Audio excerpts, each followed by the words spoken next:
यहाँ उपस्थित सभी साहित्य प्रेमियों को मेरा सादर नमस्कार। शब्द जब भावों से मिलते हैं तो कविता जन्म लेती है। आज मैं ऐसे ही कुछ भाव लेकर आपके समक्ष उपस्थित हूँ।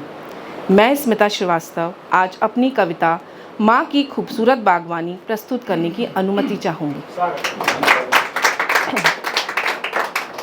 कहते हैं माँ कभी इस संसार से विदा नहीं होती।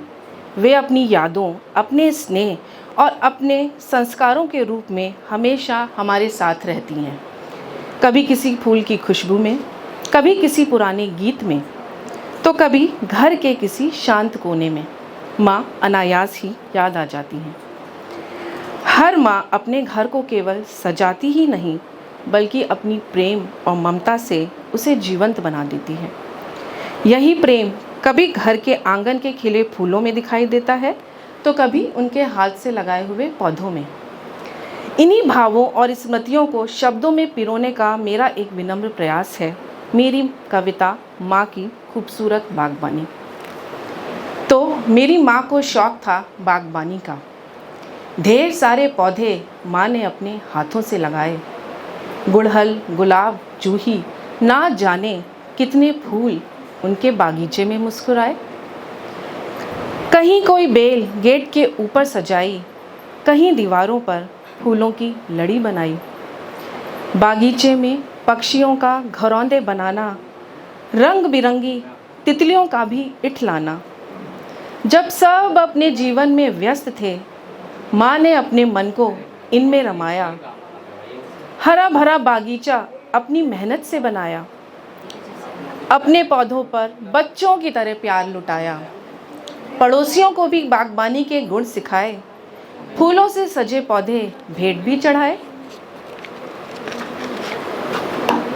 बागीचा तो है अभी भी और हरा भरा भी, पर अब कोई बेल गेट पर स्वागत नहीं करती। किसी दीवार पर फूलों की लड़ी नहीं सजती।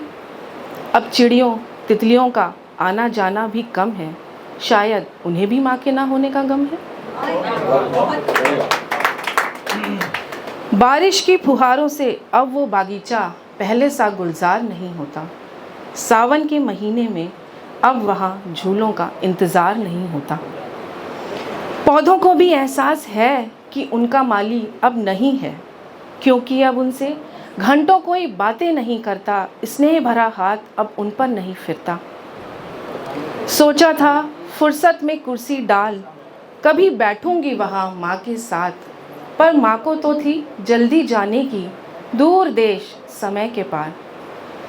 पर अब माँ बिन ही बैठती हूँ उस बागीचे में, निहारती हूँ उन पौधों को जो अब पेड़ बन गए। दिख जाती है माँ फिर उन्हीं स्मृतियों में, कभी पौधे लगाती, कभी फूलों की लड़ियाँ बनाती, अपने बागीचे में हंसती मुस्कुराती। धन्यवाद। Thank you so much. Thank you so much. It is very nice to present in front of all of you. Thank you so much.